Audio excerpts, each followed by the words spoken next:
seen that? Like, that is actually tragic that you haven't seen Space Jam. Okay, so you watch Field of Dreams, and I'll watch Space Jam when we're done. Lindsay's seen both of them. She's already up on all of them. Field of Dreams, just like Lena. Okay, so let's all watch it together, because I'll watch again, and you guys will listen to me cry. My question, though, to the people that haven't seen Field of Dreams.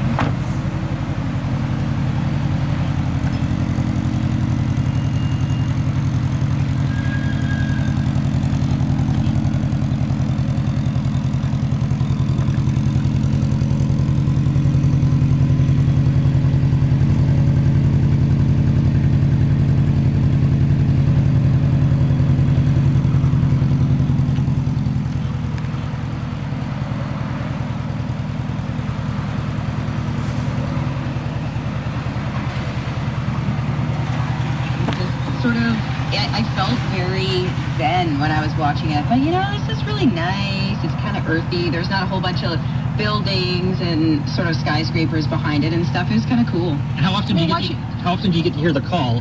And there it goes into the corn. Yeah, exactly. Right? But seeing the players come out of the corn, I was like, oh, that's really cool. And it was like, well, in the movie, it's, interesting. All right. But, I mean, yeah, I loved it. I think I saw in a text someone